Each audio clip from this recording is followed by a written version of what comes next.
Les rideaux sont tombés sur l'année 2011. 365 jours de dur labeur. Marie-Olive Lembe Kabila, cette âme devenue le siège par excellence des combats pour la dignité et l'égalité de tous les fils de la RDC, n'a point baissé les bras.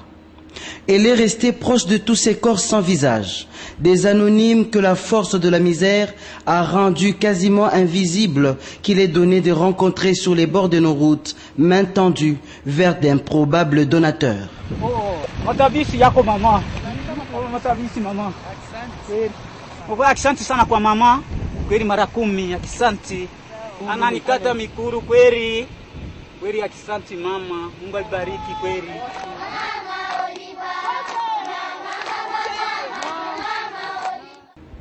Au mois de janvier 2011, Pichou Zaou, vendeur de journaux, confiné dans une condition peu enviable de grabataire, à peine accroché au haillon de la vie à la suite d'un accident de circulation, est surpris de recevoir la visite de l'épouse du chef de l'État qui vient à sa rescousse. Habitant un quartier malfamé des Mokali dans la périphérie de la capitale, l'infortuné est assisté par la première dame qui se présente personnellement à la nuit tombante dans ce bas quartier, subjuguant plus d'une personne.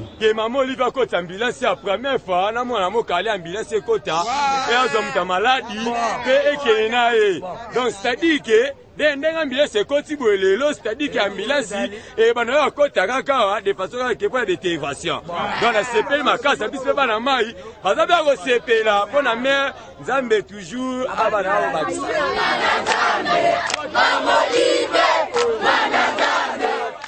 Au chapitre de la sécurité alimentaire, Marie-Olive Lembe Kabila s'est avérée une alliée de taille pour le président de la République qui s'est engagé dans cette bataille pour l'autosuffisance alimentaire tant au niveau de l'État qu'à titre privé.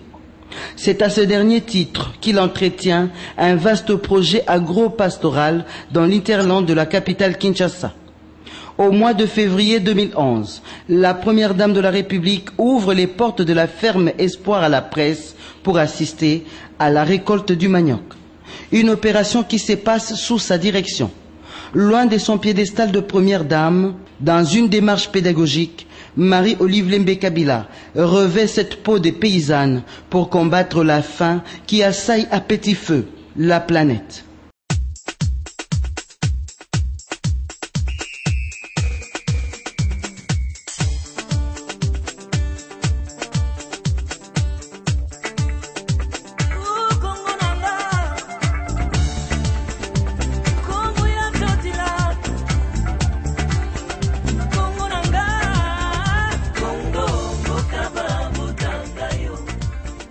Au milieu des femmes de Kingakati, Marie-Olive Lembe Kabila se découvre des talents d'une femme vertueuse.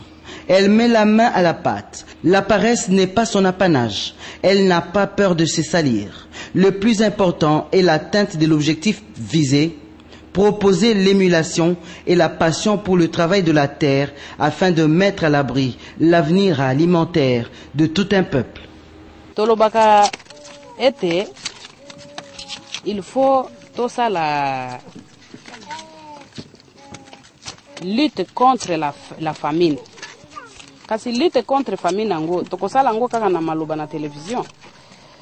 Ngai na landa na ngai logique pe idéologie ya mobali na ngai papa biso Joseph Kabange Kabila. Logique na ye ezali koloba muke kosala ebele. De retour de la ferme, la première dame est disponible. lors du deuil de l'apôtre Guinecham, vient consoler la veuve dans la commune de Lemba. Ainsi, elle vit sa fidélité à la parole de l'Éternel qui nous recommande le soutien aux veuves et aux orphelins. La présence de Marie-Olive Lembe Kabila dans ce quartier de la commune de Lemba est un sujet de joie. Pour cette jeune étudiante en détresse, c'est une bénédiction. Marie-Olive Lembe Kabila, qui n'a plus rien à donner, offre ses boucles d'oreilles à Rachel, qui remplissait ses journées dans un salon de coiffure et qui peut de nouveau retrouver le chemin du campus.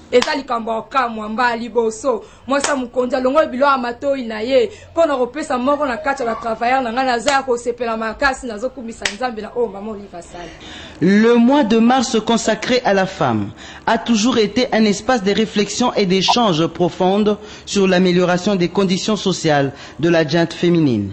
L'émancipation et l'éradication de la pauvreté de la femme étant inscrits au niveau des Nations Unies. Parmi les priorités des OMD, la Congolaise n'est pas en reste. La première dame de la RDC en tête reste préoccupée par le renforcement de la promotion de la dignité de la femme par la femme elle-même depuis la petite fille.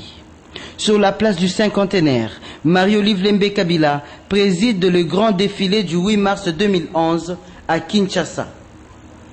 Sur la tribune de cette manifestation, la première dame rend hommage à la Congolaise pour sa contribution à la reconstruction nationale. Après avoir fait passer son message, l'épouse du chef de l'État donnera le ton au défilé des visibilités et des plaidoyers en faveur de l'égal accès aux bénéfices des opportunités nationales entre les hommes et les femmes pour un Congo paritaire.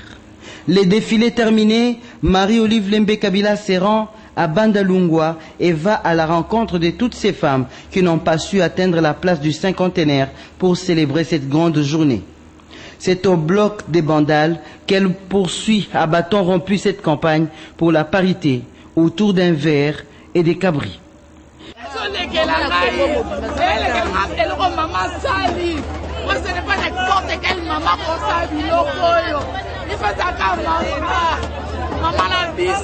Une série d'autres activités féminines seront organisées par le ministère du Genre au cours du mois de mars. Il y avait cette grande foire de l'entrepreneuriat féminin, un marché des femmes par les femmes afin d'exposer les œuvres fruits de leurs capacités physiques et intellectuelles dans tous les domaines. Ce marché d'échange des compétences féminines recevra le soutien de la première dame de la République. C'est ici l'opportunité pour elle de battre en brèche tout préjugé tendant à minimiser les capacités des femmes. Au mois d'avril, la cité sainte de l'église kimbanguiste avait reçu une triple cérémonie de clôture du jubilé de décès de Maman Marie Mouilou, la commémoration du 52e anniversaire depuis sa mort, ainsi que l'inauguration de 4 mausolées. Un événement de taille qui mobilise la première dame de la République, dépêchée par le chef de l'État pour le représenter. Marie-Olive Lembe Kabila, en Terre Sainte, vient saluer les vertus de Maman Mouilou, qu'elle considère comme un modèle pour toutes les Congolaises, et rassurer l'église kimbanguiste du soutien de son époux, le chef de l'État.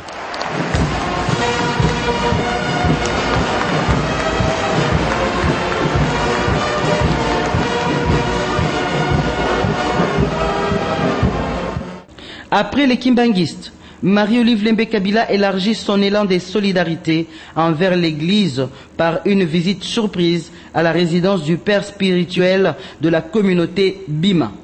L'apôtre Bolia Casimir, vivant sa convalescence, est surpris de voir l'épouse du chef de l'État en personne venir le reconforter. Touché par ce geste d'humilité, l'apôtre Bolia